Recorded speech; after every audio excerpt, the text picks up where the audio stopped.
Everything you've heard about in the last several days and everything else you'll hear about today is a reasonably mature, deployed technology that has real applications depending on it. Chapel is not quite there yet. So what you're going to be hearing about today is kind of a work that we're working on. It's mature enough for you to use it today to kick the tires, but it's not sort of as production grade as the other technologies you've heard. When I started up at Cray, my manager basically encouraged me to be the young Turk and to go out and say, like, crazy things like there's got to be better things than MPI, OpenMP, OpenACC. And I kind of took that idea and ran with it. And now, even though I'm not quite so young anymore, I'm still sort of playing that role. And in talking with people like you, what I'm trying to do is drum up other interest for other people to kind of get behind this kind of idea, this kind of language, and move it forward. At the same time, I want to be clear, this isn't vaporware. So everything you hear about today are features that work with the compiler today. We're going to have a hands-on session tonight that'll use Chapel and Charm++, which you'll be hearing about in the next session. So it is sort of a real technology. It's just, again, not quite at that level of maturity and production grade that we've seen in all the other technologies you've been learning about.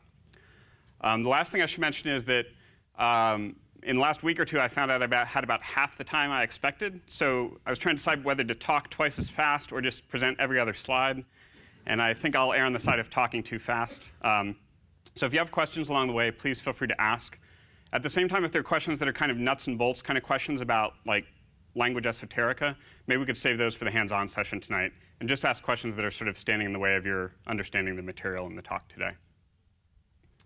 All right, so this is my talk title, Productive Multi-Resolution Parallel Programming, which maybe doesn't mean that much to you now. Hopefully it will by the end of the talk. It's kind of a dry title. That's because I never think anyone's going to let me get away with a title like, how do I advance this thing? Chapel, your new favorite parallel language. But it's somewhere between those two titles. My lawyers want me to make sure you know that you can't predict Cray's future based on anything I'm going to tell you today. That's usually true whenever I open my mouth. So if you're not familiar with Cray by now, we build these very large machines. John was asking earlier how many people had accounts on a Cray, and I believe that all of you can get onto Oak Ridge's Cray, as well as NERSC's Cray, as part of your involvement in this workshop here. So if you don't know about that login information, ask around in the next hands-on sessions, and you'll find out. But that should allow you to access OpenACC, which you just heard about, as well as Chapel. So this is a slide that Cray Marketing put together a few years ago when we broke a petaflop on a real application. So not just kind of a stunt, but a real application was running a petaflop. And the argument was made that every time a sustained sort of round number of flops was achieved on a real application, it was done on a Cray. And you can sort of see this history over the years. And I thought this was an interesting slide. And of course, now we're looking at exascale, and we'd like that first application to run on a Cray as well. But as a programming languages person, when I looked at this, the question I had was, well, what were these different applications programmed in? And so I asked around and kind of did some archaeology and came up with this answer. That gigaflop was achieved with Fortran 77 plus Cray autotasking, which is like a form of automatic parallelization, plus vectorization, something that obviously we're still doing today. The teraflop represented a phase change. MPI came into the mix for the first time, and we started dealing with distributed memories and message passing between those processes. And then we entered a period of stability where the petaflop was achieved with much of those same technologies, MPI, vectorization, Fortran, and some C++ came into the mix as well. But now as we go into an exaflop, again, architectures are changing. You've probably heard this over and over again over the past several days, if not in your life leading up to this workshop.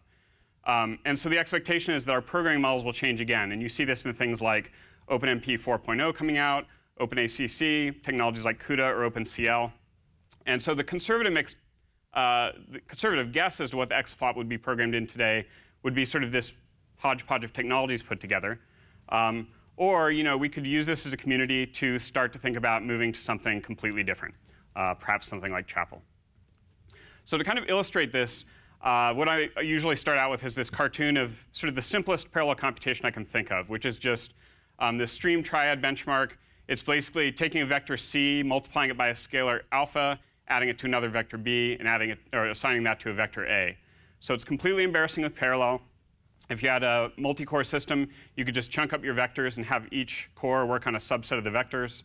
If you moved to distributed memory, you could do the same kind of thing. This might show what it would look like across 4 distributed memory processors. And the only real change here is that I replicated that scalar alpha to avoid communicating to get it. And of course, most of our systems today are actually hybrids. They're distributed memory that then have shared memory multi-cores within them. So you end up with a sort of hybrid model. And I'll use these pictures as kind of icons over my next few slides. So if you were programming this code in MPI, your code might look something like this. You don't have to look at the code in detail. The red code is MPI-specific code. And it's pretty simple in this case because there's no communication. So that game of life exercise you guys were doing the other night, that required a lot of communication to get neighboring values from your neighbors and things. Because this is embarrassingly parallel, we just kind of have to set things up and tear things down, and it's pretty short and sweet. The black code is just kind of C boilerplate code, more or less. And the green code is the actual computation that you wanted to write in the first place. So it's those 2 lines down there. Now, I think where things get interesting is if you say, OK, well, now I want to make it a hybrid MPI OpenMP code. Well, then you would go in and add this blue code, which asserts that some of your loops are parallel. And again, this isn't too bad of a burden. It's, again, because it's fairly simple code. But I think the important thing here is, this is the simplest program possible. All I want to do is sort of chunk up these vectors and commute on them in parallel. And I think it's telling that you have to use one notation to do that for distributed memory and a completely different notation to do that for shared memory. And I think that's unfortunate. So then you throw GPUs into the mix. And I made these slides in sort of a pre-OpenACC world. So this on the right is how the CUDA would look. The CUDA code's shown in purple. And again, you can't see it in detail. But if you look at it online, you'll see that the CUDA code is, again, completely radically different than the OpenMP and the MPI. So again, simplest parallel program possible. We just want to chunk things up. As we move between notation to notation or try to mix these together, we have to express it using very different abstractions. So the sort of thesis of this talk, and to an extent Chapel as a whole, is that I think the HPC community, HPC programmers like yourselves, suffer from having too many distinct notations to talk about the 2 main things you care about in life, which is what should run in parallel and where should things run. Those are sort of the 2 things that every scalable application programmer cares about or should care about. And yet the way we express that varies dramatically depending on where in the architecture we're targeting. And you can see that in this table here. On the left here are sort of different types of hardware parallelism you might want to target. Internode, intranode, GPU type things. And then the kind of program models that we tend to use to target those things historically. And then the unit of parallelism that's provided by that programming model. So like in MPI, your unit of parallelism is the executable, right? You run multiple copies of your program simultaneously. In OpenMP, it's like iterations of a loop or perhaps tasks.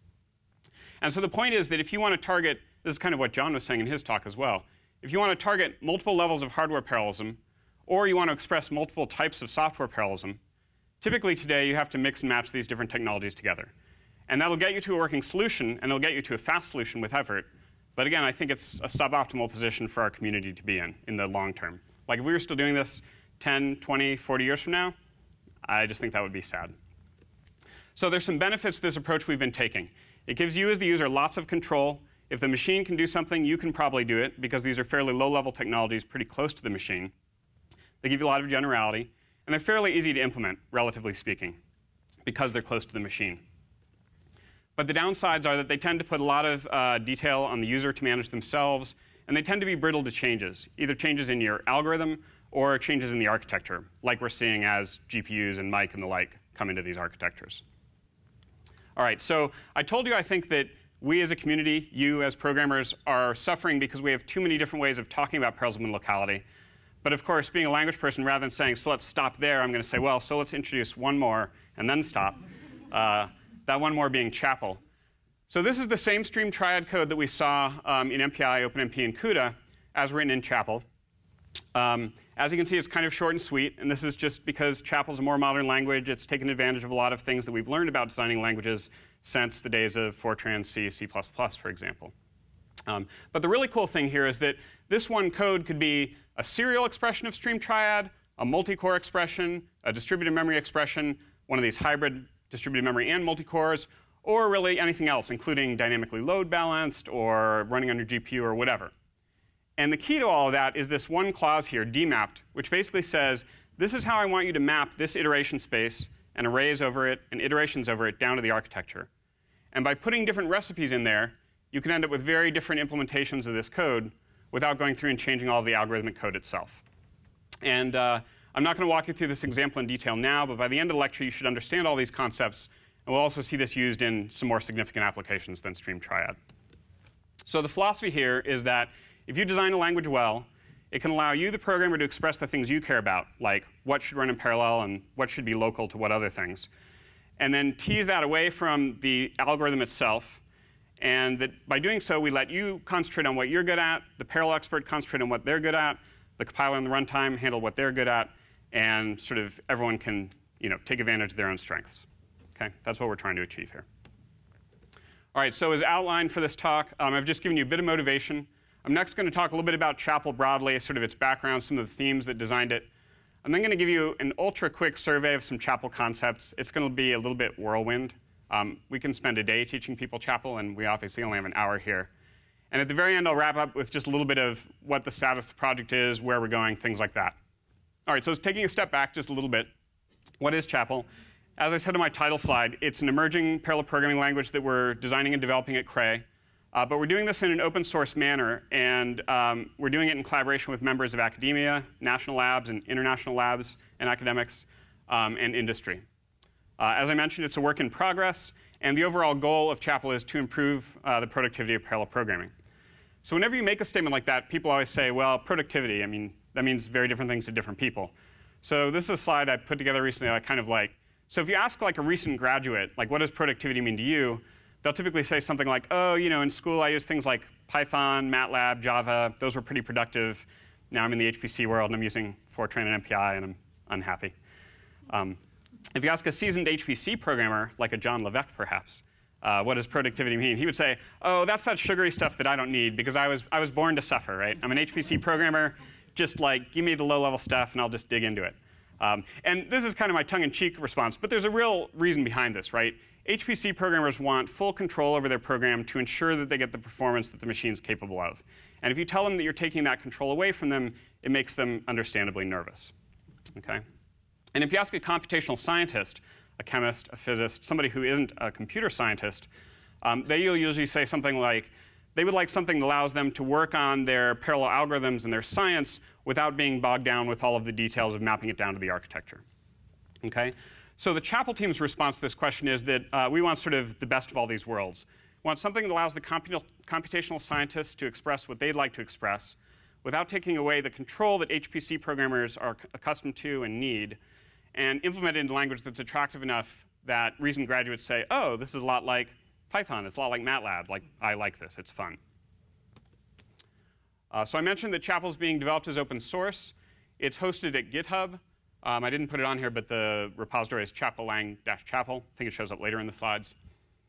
Traditionally, Chapel's been licensed as BSD software, although with our upcoming release this fall, we're actually switching to the Apache license for esoteric reasons. Both those licenses are very permissive. You ought to be able to do whatever you want with Chapel. A lot of people, when they hear about Chapel, they assume it's specific to Cray architectures, but we've designed both the language and the implementation to be incredibly portable.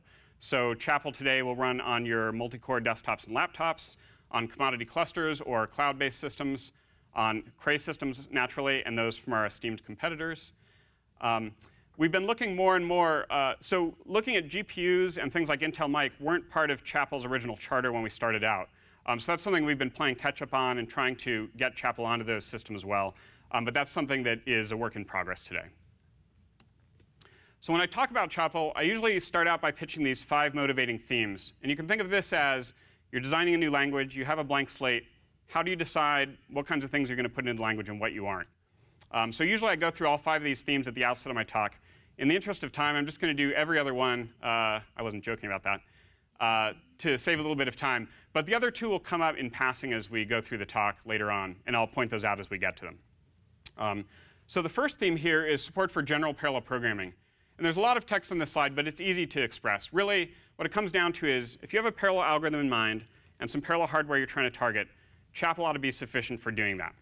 You shouldn't hit a point where you say, like, well, Chapel was great when I was doing X, but now that I want to do Y or target this other machine, I have to throw it out and go back to something else, right? The goal is to design a language that is completely general, that doesn't sort of only do some things well and not others. So another way to think about this is, if you take that table that I showed earlier, really what you want to say is that Chapel is a programming model that can be used to program any of these types of hardware parallelism and express any of these units of software parallelism. Okay? So that's theme number 1, general parallel programming. Theme number 2 is this term that showed up in my talk title, multi-resolution design. And I like to start out by motivating this. I've kind of been arguing that most of the conventional technologies we use are fairly low level, fairly close to the machine. And again, they get the job done, but if you use them for a while, at least when I use them for a while, I start to say, well, why is everything so tedious and difficult? Or why do my programs not port trivially to that next architecture that's coming out? And to be clear, it's not as though these are the only technologies we've ever come up with as a community. It's just that the other things we've proposed that have been higher level have typically not caught on. And I think for good reason. So in the 90s, 2 languages that I was very invested in were high-performance Fortran, which is a broad community language, and ZPL, which was a language we were developing at the University of Washington. And these had some very nice high-level abstractions, nice data parallel features.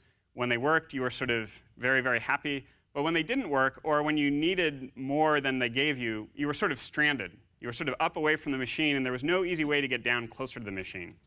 So you would end up saying, well, now that I want to do something different, why don't I have more control that I might need or want? So the multi-resolution design philosophy is designed to kind of address this situation. And the idea is that within the language, we have a spectrum of features. Some of them are much higher level, more productive, easier to use. Others are lower level, closer to the machine, and give you more control.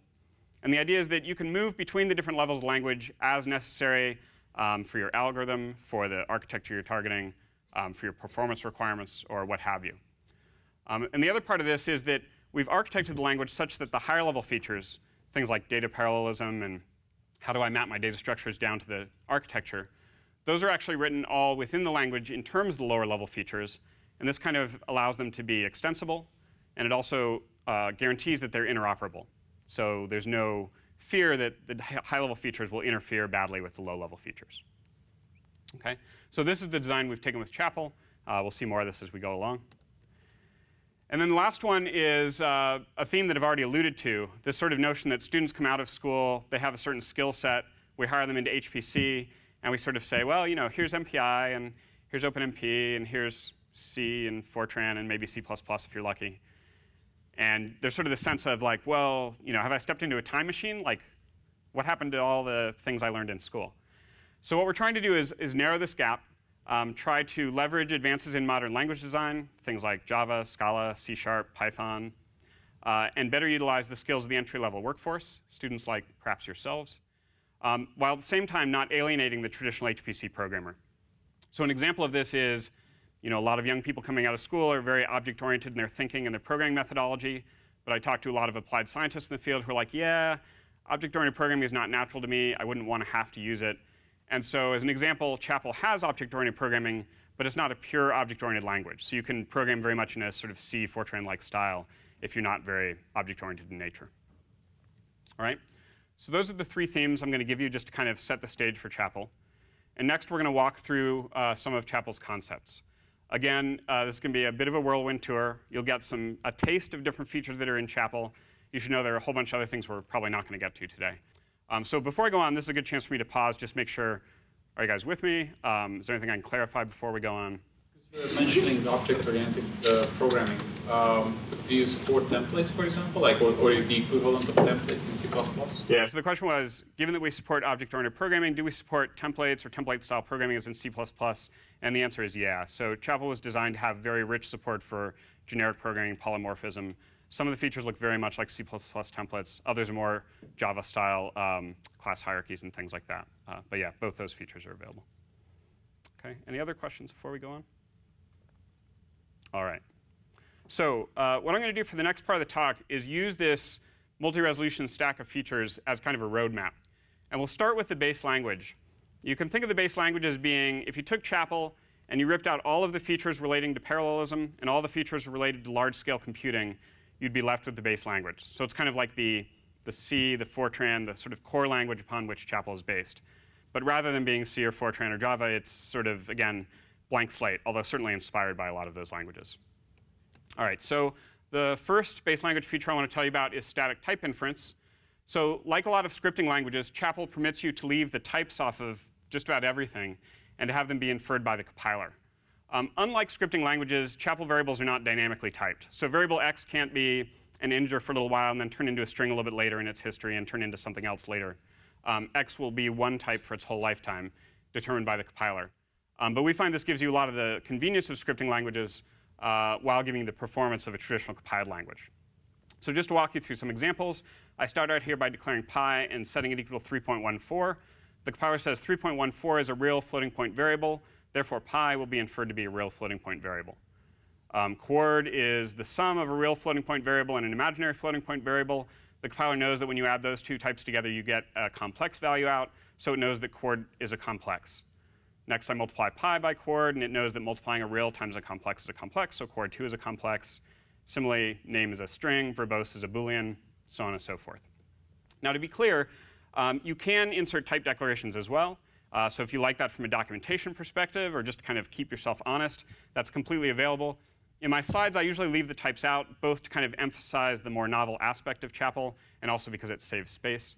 But again, if this causes anyone immediate panic, and it did for me in the early days, rest assured you can assert types about all this stuff if you want to. Next, I have a generic procedure, and this is a lot like a C++ template procedure, as you were asking about. So this procedure is called Atom, and it takes two arguments, but I haven't specified their types, and it returns the sum of those two arguments. And note that neither the type of the arguments nor the return type of the function are specified, although again, I could specify those things if I wanted to constrain it. And what this means is I can send in any two values as long as they support the plus operator. So for example, if I call it with an integer 1 and my pi constant from above, I'll get a real out because an int plus a real is a real. Similarly, plus is overloaded to string concatenation for strings. So if I tack in, or excuse me, if I send in my name and then the string Ford, I get my full name, which usually only my mom calls me. So full name will be inferred to be a string here. Okay, so this gives you sort of the ability to stamp out this, or have the compiler stamp out for you this function for every combination of signatures that you require. This last line just prints out some of those values I computed. Shows you got 4.14 and Bradford out. In general, this right line is how you print things out in Chapel. You probably use that a lot in the hands-on session tonight. So another base language feature, Chapel has built-in support for ranges.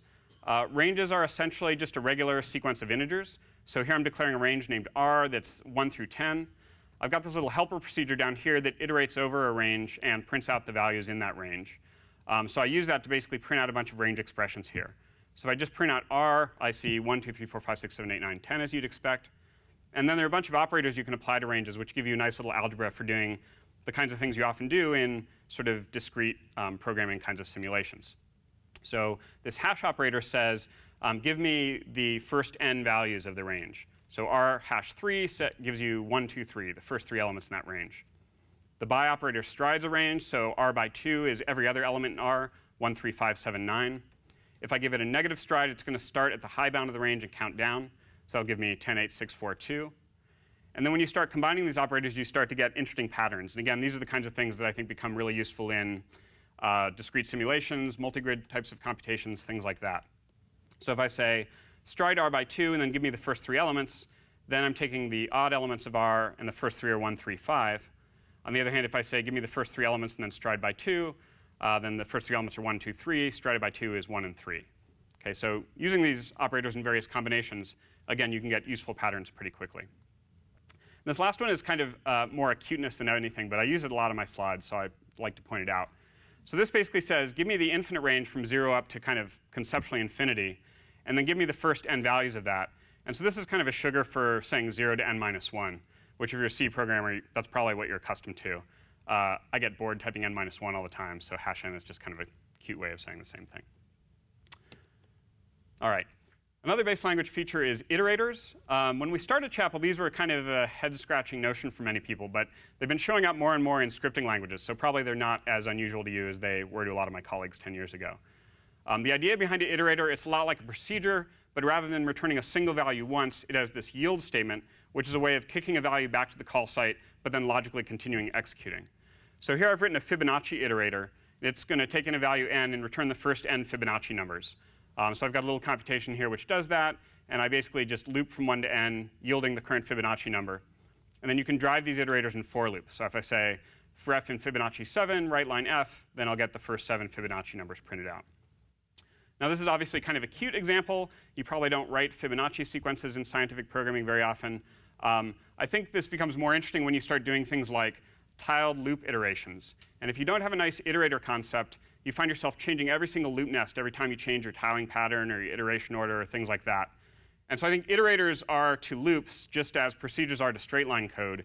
If you can use iterators in your code to say, here's how I want to do this loop over this data structure, then you can change that iteration pattern in one place rather than every single time you iterate over that data structure. And it just gives you much better software engineering capabilities. But I'm not going to walk through the tiled one in detail because it's a little bit complicated. And the last base language feature I want to tell you about is zippered iteration.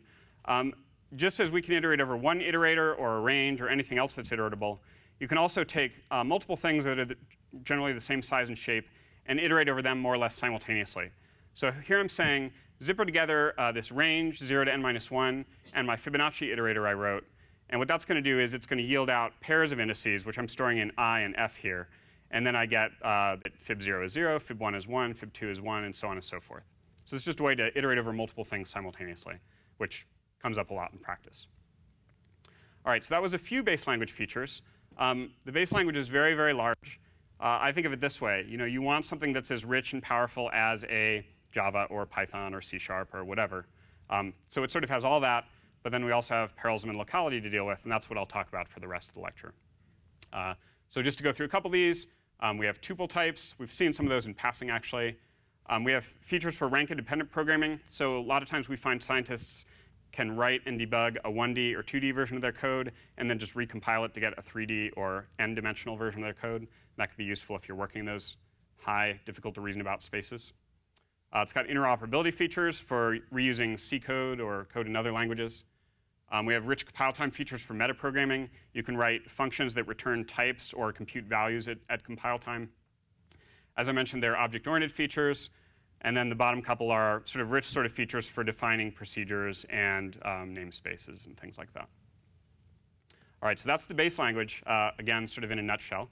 Hopefully you have enough knowledge now to kind of work your way through the rest of the code examples we'll see today. And so next I'm going to start looking at some parallel concepts. And we'll start with task parallelism, which is kind of the lower level form of parallelism in the language. And let me define the terms here because a lot of technologies use these terms in different ways. So for us in Chapel, a task is basically a chunk of code that you would like to have execute in parallel with other chunks of code. There's no guarantee that it'll necessarily execute concurrently with those other chunks, but it's something you're saying, this is something that really ought to run in parallel with other things. And so task parallelism is basically a style of programming where you as the programmer are saying, I'd like to run this at the same time as I run that, at the same time as I run this other thing. And you're sort of explicitly saying what you want to have execute in parallel. And so I would contrast this with data parallelism, which we'll see a little bit later in the talk. And for me, data parallelism is I have this big collection of data, or maybe a big collection of indices that describe my data, and I'd like to do something in parallel across those. But I don't really want to deal with sort of the decomposition of how many tasks to use and how to chunk up the work and things, right? So for all elements in my array, or for all indices in my index set, things like that. OK, but again, data parallelism is a little bit further down. Right now, we're talking about task parallelism. So there are three main ways to introduce tasks in Chapel. I'm going to show you two of them. The first and the simplest is this statement called begin. And begin can be tacked on to any other statement. And it basically says, create a task to do this statement. The statement can itself be a compound statement or a function call or whatever, so it can be sort of an arbitrary amount of code. And so here what I'm saying is begin a task to write line hello world. And then my original task will continue on and hit this write line goodbye. OK, so again, I've introduced two pieces of code that could run concurrently, print out hello world and print out goodbye. I haven't done anything to guarantee any ordering between these, and the language doesn't guarantee any ordering either. So I could get two possible outputs from this program. I could see hello world and then goodbye, or I could see goodbye and then hello world. Okay, but the point is those are two tasks running independently, so they're going to run whenever they run and do what they do and then exit. Okay, so that's the easiest way to introduce parallelism. Here's a more structured way to do it, and one that tends to be much more common in practice. So this is another loop style. It's a lot like the for loop we saw before, but the keyword we use to kick it off is Coforall. And you can think of this mnemonically as meaning concurrent for all. Basically, it's a loop in which I want every iteration to potentially execute concurrently. And so what happens with the Coforall is when the compiler and runtime execute this, every iteration of the loop is a separate task. So here I'm looping over a range 0 to numtasks -1.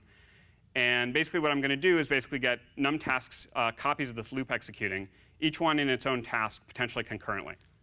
And in this case, the body of the loop is another one of these hello world messages, hello from task T of num tasks. So each of the tasks I'm creating its job is to basically print out that message. And then Coforall, unlike begin, is a little bit more structured. So when I get to the end of the loop, implicitly, we're going to wait until all those tasks that the Coforall created are done before we continue on. Okay, so the sample output here, again, let's say num tasks is 4. So when I run this, I'm going to have those 4 tasks running concurrently. Their output messages could come out in any order. But then because we're going to join before we go on, the last message, all tasks done, is guaranteed not to print out until those other 4 tasks are completed. Okay? So that's the Coforall. And again, a way to create basically a bunch of tasks doing more or less the same thing, perhaps parameterized by their task number or something like that. As I mentioned, there are other task parallel concepts. Co-begins are the other way to create tasks. And then, of course, when you create tasks, it's often in real programs very important to share data between them or coordinate. So we have some special variable types, atomics, and synchronization variables, which allow you to coordinate between tasks. But I'm not going to go into those today. And then there's some statements that can be used to either join parallelism back together or to squash parallelism conditionally. But again, these are features that I won't be getting to today. Just kind of want to let you know they're out there. So if you go looking for them, you can find them. OK? So next, we're going to move on to locality control. And this is one of those themes I skipped past. So the argument is, if you care about performance on a large-scale machine, you need to be really sensitive to where things are allocated and where things are running. So the locality control features are the features that give you this capability, allow you to say, where should my data be placed on the machine? Where should things execute on the machine? And the key concept here is something that we call a locale. A locale is something that it's a slightly vague type, somewhat intentionally. So sometimes people have trouble getting their heads around it. But the idea is that the locale type in the language is a type that is meant to represent a piece of the target architecture that you're running on.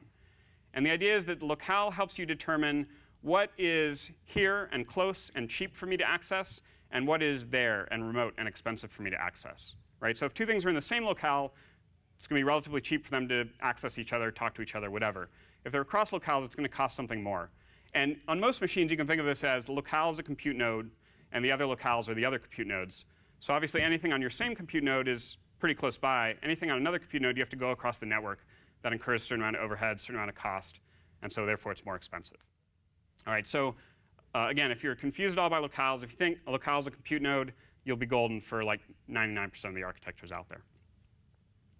All right, so when you run a Chapel program, on the command line, you can specify how many locales to run it on. So the long form is to say num locales equals 8. Short form, you can use -nl. So what I'm saying here is run my program, and please run it on 8 locales. So you can think of this as going out and, for example, negotiating with a machine, queuing your job up, getting in line to get those 8 nodes. And then when you get them, then the program will start up running across those 8 nodes. Now, within the text of the program itself, there's some built-in variables that allow you to refer to locales in which you're running. One of them is just an integer which stores the number of locales you're running on. So in this case, that would be set to 8. And the other one is an array of locale values. And this is basically just sort of a 1D array of this locale type, which allows you to sort of physically refer to those 8 nodes you're running on within the text of your program. And the other thing you need to know here is that when your main procedure, sort of the beginning of your program, will start running on locale 0. OK? So how do we use these locales? We've got this array of locales. We're running on locale 0. What do we do now? Well, there are kind of 2 main things you can do with locales. One is you can make queries on them. So locale types support a number of methods which allow you to say things like, how much memory does this locale have? Or how many processor cores does it have? Or what's its name? So it's a way for you to introspect about the machine at runtime if you want to do that. But perhaps the more important thing is that you use these on clauses in order to move computation to different locales. So this first code here, again, main starts running on locale 0. So let's say we're running on locale 0. This first write line will print from locale 0. Then I use this on clause and say, on locales 1, where locales is, again, my array of locales, I'm saying go to the first element, which is actually the second, because we use 0-based indexing for the locales array. And so now I'm on locale 1. And now I print out locale write line from there. And then when I exit the scope of this on clause, I'm back on locale 0 again. OK? So one of the interesting things here is that this is a completely serial program. It's just a serial program that's walking around the machine. Right? I'm running here on locale 0 for a little bit. Then I hit that on clause. I go run on locale 1 for a little bit. I leave the scope of the on clause. I'm back in locale 0 a bit. OK? So it's a way to move computation around, but not to introduce parallelism. But you can use it in concert with parallelism. So this next case, I'm saying begin on something and begin on something. So both those begins are going to create tasks. They're going to go to specific locales, and they're going to run there. And when they're done, they'll sort of fall back out again. So the idea is that on clauses for talking about locality and begins, co-begins, coforalls for introducing parallelism can be used orthogonally to one another. The other interesting thing about this second example is that I'm using the more common form of on clause, which is a data-driven form. So rather than saying, like, go to locale number n, I'm saying, go to the place where this variable is stored. Take element ij of my array A, and go wherever that lives, and execute this there. Or in the next time, maybe I'm traversing some sort of tree or graph structure, and I say, go to wherever my left child is, and continue searching there. Right? And these tend to be much more used in practice. Sort of go where the data is and execute near that data, as opposed to go to node number I, which is obviously a little more fiddly. So I'm just going to give you the highest level overview of PGAS languages. And there's a lot of text here, so don't get bogged down in it. Maybe just listen to me instead. The idea behind a PGAS language is you're running on a distributed memory machine, but the way that you communicate is not using sends and receives as an MPI, where both you and I need to be involved for us to talk to each other. But rather, we just have a global shared namespace or address space. And if I can name something that lives on your node, then I can refer to it. I can read it, and I can write it without you being involved. Right? So the key to a PGAS model is, how do I know that something lives on your space? How do I know about a name that lives over there? And traditional PGAS languages like Cray Fortran and UPC, which we'll be hearing about later on today, tend to use an SPMD model like MPI, where you run multiple copies of your code simultaneously. And you know that there's data on that other node because you're all running the same code. So if I have a variable named I, well, you must have a variable named I as well, so I can maybe refer to your I. Right? Chapel's actually pretty different because we're not an SPMD model, so we use a different kind of approach here. And in fact, I would say it's much more natural and intuitive. So in fact, let me just jump ahead to the example. So here's a Chapel program. You're running along. Your program starts on locale 0, as indicated by the arrow down there at the bottom. And I hit a declaration like, give me a new variable named I that's an integer. So variables are declared in Chapel in the same locale where the task that finds the declaration is running. So since I'm running on locale 0, I allocate I in locale 0. Okay, now I use an on clause, and I said, go over to locale 1, on locale 1. And so now I've migrated myself over to locale 1. And if I hit another declaration like variable j is an integer, then j will be allocated on locale 1, because that's where I'm executing when I hit that declaration. Okay? So next, just to make it more interesting, let's say I do a Coforall across my locales array. Right? For every locale in my locales array, do an on clause to get to that locale. Okay, so again, this is another example of taking parallelism, the Coforall, and on clauses, locality, and kind of putting them together to make interesting patterns. In fact, this pattern comes up a lot in practice. Right? So create a task per locale, move each task to its respective locale, and then continue executing from there. And so if I hit a third declaration like k, an integer, then each of those tasks is allocating its own copy of k that will be local to its locale. All right? So that's how data is allocated in Chapel. But the interesting thing, the PGAS part of it is, when I'm running within this loop here, no matter which of these tasks I am, and no matter which locale I'm running on, I can access any of I, j, or k, even though, let's say I'm the task running on locale 2. So I and j are remote, but I can still refer to them, and the compiler and the runtime will take care of all the communication to do those remote reads and writes for me. Okay? So for example, if I said k equals I plus j in this loop, each of the locales would remotely read I if they weren't locale 0, remotely read j if they weren't locale 1, add those together and assign it to their local k. All right? And again, the compiler, the runtime are doing all this for you. You just name variables like you would in any language. So it's very powerful. It's also a little bit dangerous, right? Because if you start accessing remote stuff willy-nilly without really thinking about it, you're potentially incurring a lot of communication. And that communication is not magically going to go away just because it's a PGAS language. The point is, you can semantically reason about it. In fact, you can reason about it at runtime. You can say something like j.locale to query like, well, where does this j live compared to where I'm running? So you still have to be aware of these things. The point is, we just take away a lot of the pain of actually managing the communication yourself. So that's PGAS in general, and that's how we do it specifically in Chapel. Okay? And that's locality control in Chapel. Any questions about this before we go on? Yeah, in the back. Just one. So I'm assuming, say, if I defined on locale 0 and locale 2 an integer I, if I'm on locale 2, it's going to know to reference first local before it goes looking outside? Not necessarily. It's actually all through just lexical scope. So the question was, what if two of us have a variable I? Is it going to access my local one before it goes to the remote one? And the answer is really that it's just based on lexical scoping. So if you think about any language, you could have a variable I, enter some other scope, declare another variable I. Which I you refer to in the code is going to depend on the lexical scope, not on, well, not on anything else, right? So if you're sort of within the scope of this I, that's the one you're going to get. If you're within the scope of this I, that's the one you're going to get. The exact same rules apply here. So in this case, if I refer to k in this inner loop, I'm necessarily referring to my own k because it's the one that's lexically closest. But if I had another on clause and declared another k, for example, it would refer to that k. So it's really lexically based and not locality based, which I think is actually much more natural, even though it might seem surprising at first. Does it mean that you can have at the top another k variable declared? Yeah, so the question was, could you have another k here at the top? If you did, you could. And if you did, it would be on locale 0 as well. And any references to k from here through this declaration of k would refer to that original one. But then once you've declared this new k, any new references would refer to this k. So it's going to be overridden. It's going to be shadowed. And when you left that scope, the original k would be the one again. So it's the exact same rules as in C. And as in C, to avoid confusion, you should probably avoid reusing the same names over and over again. But yeah, nothing different in that respect. OK, I'm going to move on because I'm running out of time. So next, we're moving up to the, so what we've seen so far are kind of what I consider the lower level features in the language. So creating tasks, which is a very manual way of parallelizing things. Controlling locality, which is very much like run this here, run that there. And now we're going to look at higher level features for talking about data parallelism. And these are ways that you can also get parallelism in locality, but in a simpler way. And Rusty asked if we could work a Jacobi iteration into our examples so that maybe you could see these across multiple languages.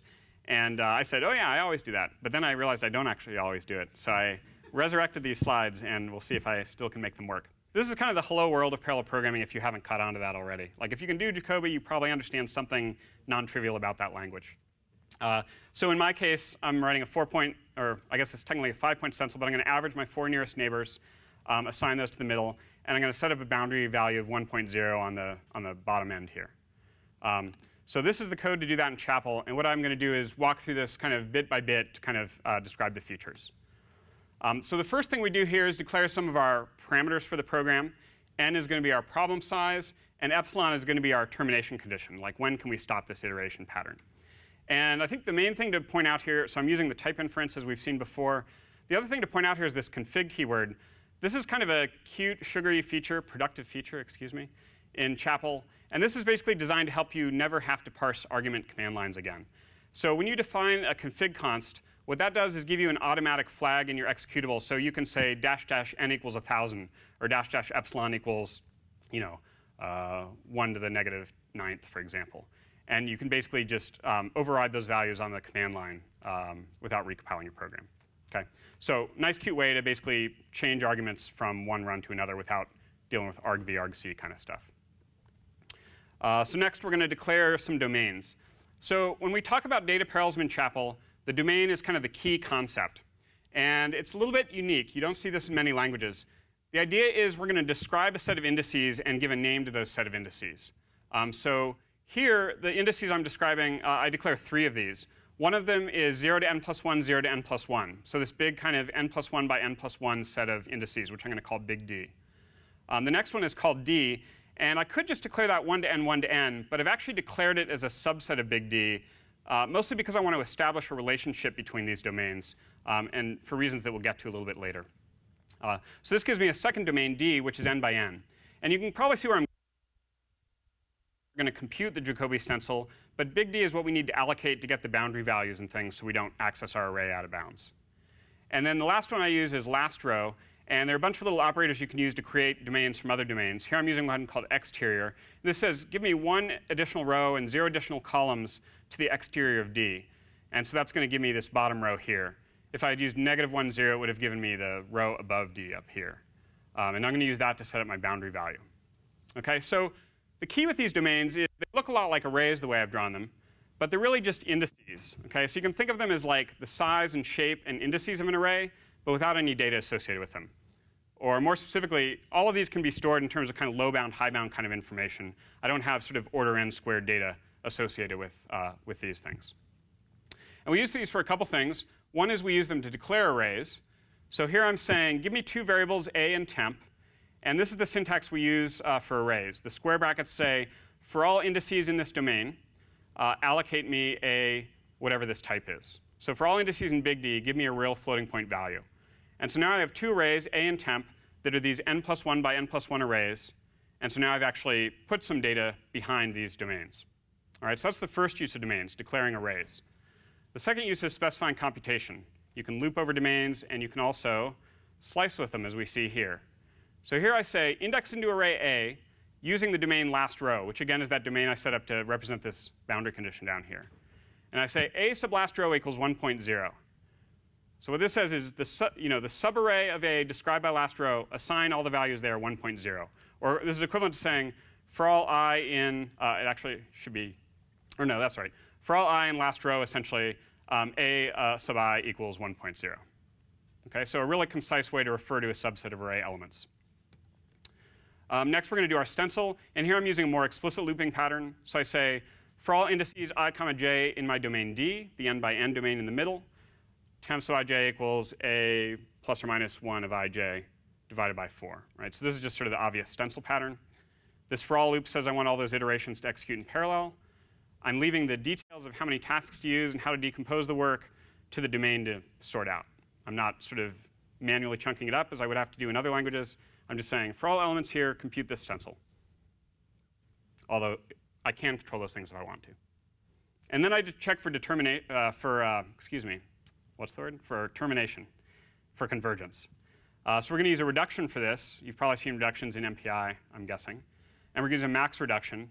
And the thing we're max reducing is kind of an interesting expression. I say A sub D minus temp sub D, take the absolute value of that. And the reason this is interesting is I'm kind of doing a pretty rich thing here. I'm using the slicing to say, give me all the inner elements of A and all the inner elements of temp, subtract those element-wise. So now I've got sort of a virtual array of values, although we never actually store that in memory. Then take the absolute value of all those array values and then reduce those using the max operator. So the thing that's a little bit interesting about this is that the language doesn't actually define absolute value on arrays or minus on arrays. But whenever you take a scalar function, whether it's a standard one like absolute value or minus, or one you've written yourself, that expects scalars and you pass it arrays, it'll call that scalar function on all elements of the array. Okay, so you can think of this as for all elements in the inner portion of A, for all elements in the inner portion of temp, subtract those elements, take the absolute value of those elements, and compute which one of those is the biggest. Right? And that's delta. Okay, so a really concise way to do it.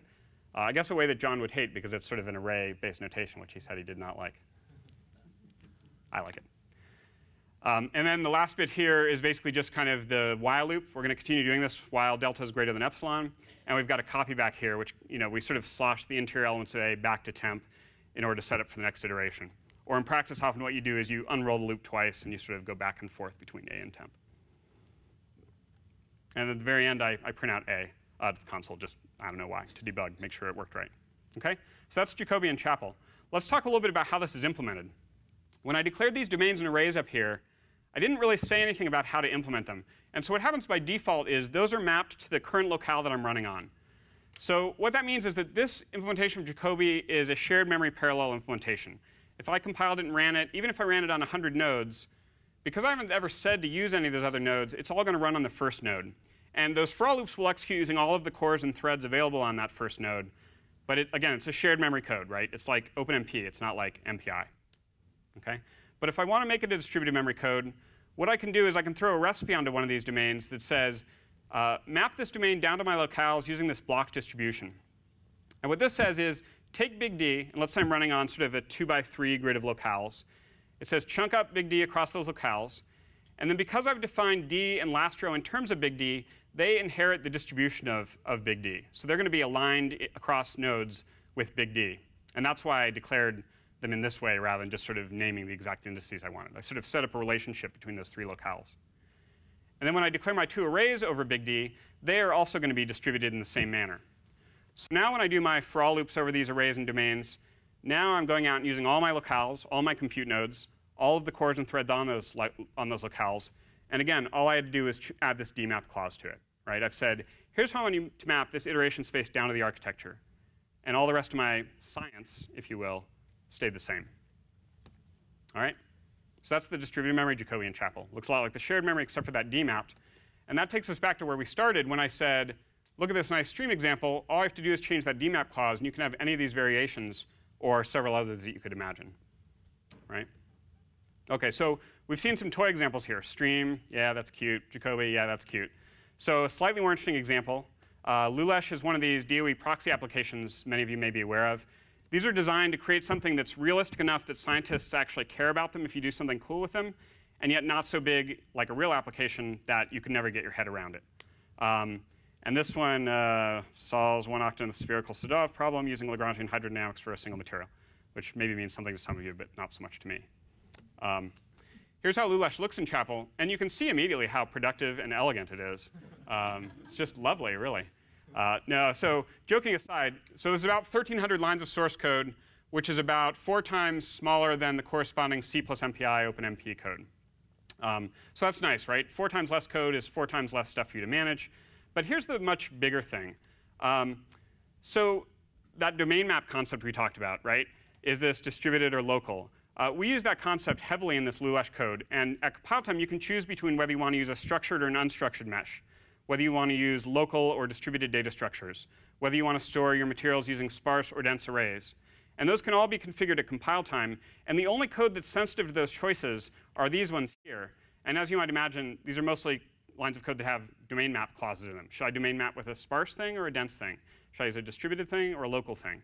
And then all the rest of the code, which is what the scientist cares about, the physics, is independent of those choices, right? So this is the promise of designing better languages, right? Again, let the physicists do what they want to do. Let the computer scientists sort of worry about how do I make these domain maps map down to the architecture well, and do it all in a language that's elegant enough that people are happy instead of miserable.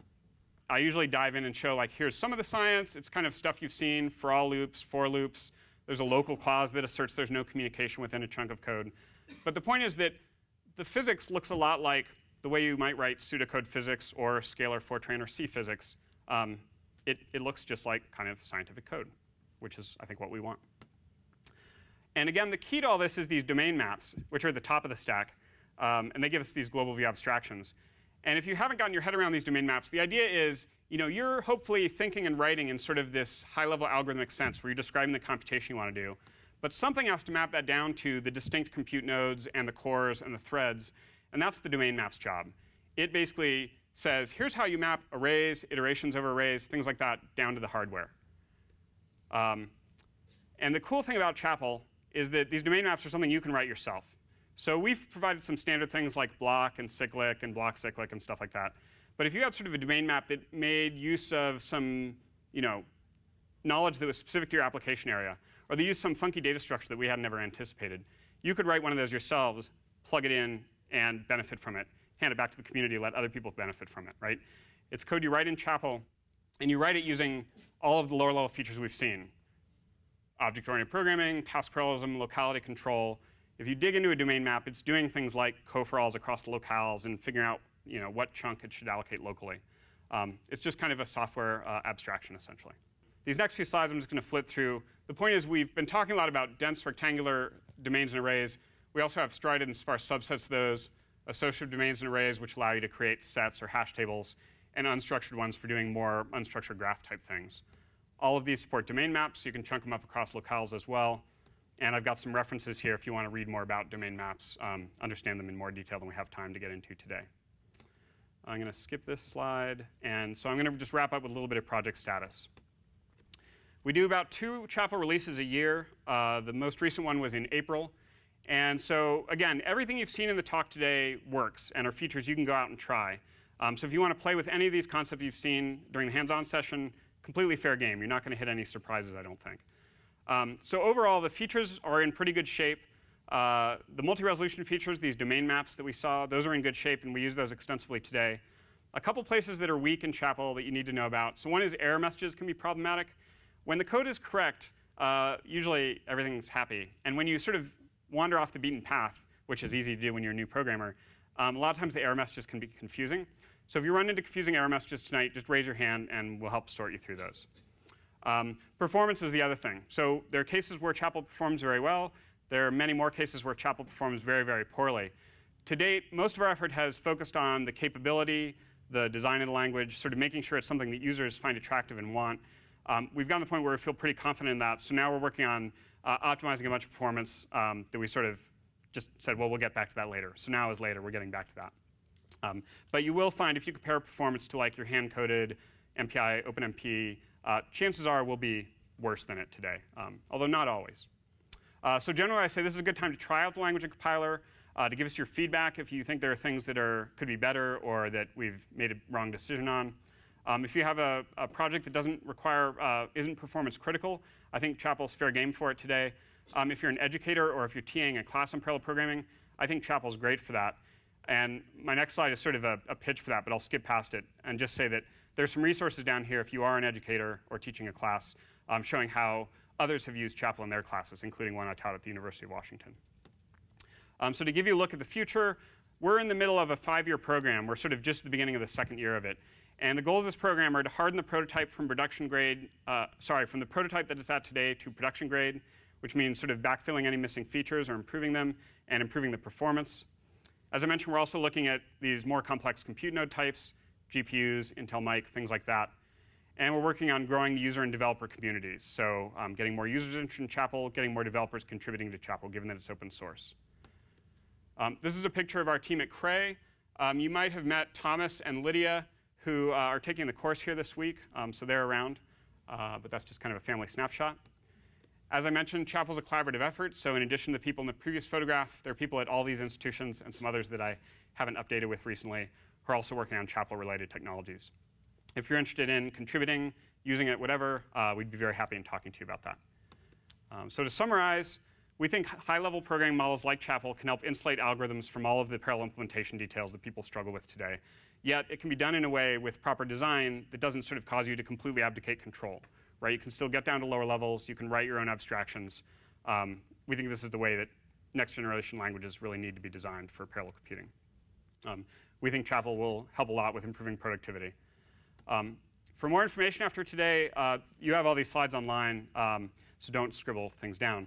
There's sort of 3 web pages. Our product page is where you can find papers, presentations. These slides will end up there. Language specification, kind of documentation kinds of things. SourceForge is where we've traditionally hosted our releases, so you can get the latest release there. We also have a number of community mailing lists there for users, developers, and educators. And then, as I mentioned, our source repository is hosted at GitHub. And then down here at the bottom, I've listed some of the major mailing aliases that you may be interested in joining.